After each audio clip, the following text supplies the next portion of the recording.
You've probably seen that famous, almost notorious photograph. Two famous philosophers pulling a cart and a woman holding a whip. We tend to see historical figures like Lou Andreas Salome through the men they knew. But what if we've been focusing on the wrong person this whole time? So those were the actual first words from the great philosopher Friedrich Nietzsche to a brilliant 21-year-old Russian intellectual. She was about to completely upend his world. For him, this wasn't just some casual meeting, it was an event of cosmic importance. And that brings us to the story of Lou Andreas Salome. She usually shows up as just a footnote in the lives of Nietzsche, the poet Rilke, or even Sigmund Freud. But her own life, her own work, well, they reveal a thinker who was so far ahead of her time, a genius whose intellect was actively sought out by the greatest minds of the era. Okay, so her first big intellectual showdown was with none other than Friedrich Nietzsche. And he wasn't just captivated by her. He saw in her a potential successor to his entire philosophical mission. And this moment, right here, tells you everything you need to know about their different worldviews. When Nietzsche, who really had no idea how to court someone, proposed a conventional marriage, she didn't just say no. She hit back with something way more radical, an intellectual commune, a holy trinity, as she called it, dedicated purely to the life of the mind, completely free from traditional rules. I mean, this just shows you how much he respected her mind. For Nietzsche, this wasn't really about romance. It was about legacy. He was so blown away by her intellect that he flat out declared her his philosophical heir, the one person he believed could truly understand and carry on his work. Their time together was like a brief but white-hot supernova of intellectual energy. It was defined by these fiery philosophical debates, but ultimately it was doomed. They just had this fundamental disagreement on how to live a life of the mind. She wanted a partnership of equals, but he couldn't quite see past the old roles of master and disciple. So years go by after that whole intense thing with Nietzsche, and then her relationship with the young poet, Rainer Maria Rilke, brings out this whole other side of her intellect. This time, she wasn't the heir. She was the guide who could actually shape a creative genius. She became Rilke's lover, his confidant, and his intellectual mentor all in one. When they met, she was 36 and he was just 21, and their connection would go on to profoundly shape his poetry, his ideas about love, and his entire creative soul. She wasn't just a passive listener, she was actively helping him build his art. And if you read their letters, man, you can just feel how much he relied on her.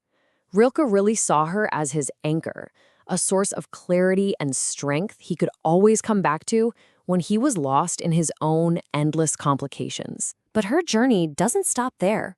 It just keeps evolving. At age 50, she decides to dive into a whole new world, psychoanalysis. And when she shows up, she doesn't come as a student. She arrives as an intellectual peer to its founder, Sigmund Freud himself. You can almost picture Freud, right? He was famously wary when she joined his inner circle in Vienna back in 1911. He immediately saw just how powerful her mind was, and he saw that power as potentially disruptive, even dangerous to his new field. And this is so crucial. She wasn't a blank slate. She walked in with her own sophisticated ideas about psychology and the self, ideas she'd been developing for decades. She was there to engage, to collaborate, and absolutely to debate. She wasn't there to just sit and take notes. And, of course, Freud's initial caution just melted away into this deep admiration. He eventually called her an understander par excellence, someone who could grasp the deepest parts of the human mind. He even published her essays in his own journals, which back then was a huge mark of respect. Now, this is one of her most brilliant, original contributions. She came up with this idea of narcissism as a double direction. She argued that all of us are caught in this constant push and pull. On one hand, we have this drive to be a unique, separate person. But on the other hand, we have this deep longing to just fuse back into a state of oneness with the all. You know, that feeling of being part of something bigger. So we've seen her go toe-to-toe with these giants. What were the core ideas that made up her own philosophy, her own doctrine that connected art, psychology, and life itself? She had this really powerful metaphor for the psyche. She didn't see the feminine principle as less than the masculine, but as something totally different. For her, it was a complete circle, self-contained, whole, connected to life itself. The masculine principle, on the other hand, was a line, always driving forward, always seeking something outside of itself to feel complete. And get this, she completely redefined eroticism.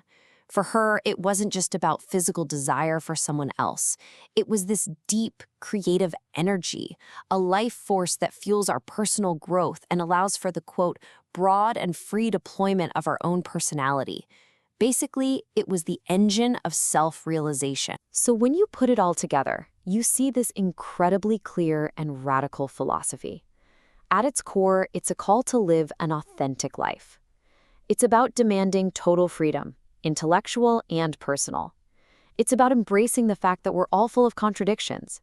And it's about making sure that any connection you have with another person expands who you are. It doesn't shrink you. So when you pull all these threads together, her ideas, her relationships, you can finally see her for who she was, on her own terms. Not as an accessory to great men, but as a great mind in her own right. So you have the myth on one side. She was a muse, a follower, a romantic figure. But the reality is so much more compelling. She was a pioneering thinker. She was an intellectual partner and a peer. Her story isn't about romance. It's about the fierce, unapologetic pursuit of intellectual freedom. This right here requires us to completely flip the script. She wasn't their muse. They were her interlocutors. Nietzsche, Rilke, Freud, they were the brilliant minds she chose to engage with, to challenge, and to sharpen her own brilliant ideas against. And you know, she was so aware of her place in all of this. She saw her own personal fight for an authentic life as being tied to this long, silent history of generations of women who came before her. Her struggle for freedom wasn't just for her. It felt like the culmination of their story too. In the end, Salomé's life isn't just some historical curiosity. It's a challenge. It leaves us with this profound question. It forces us to look at our own lives and ask, if you were to live completely on your own terms, free from all convention, what would that actually look like?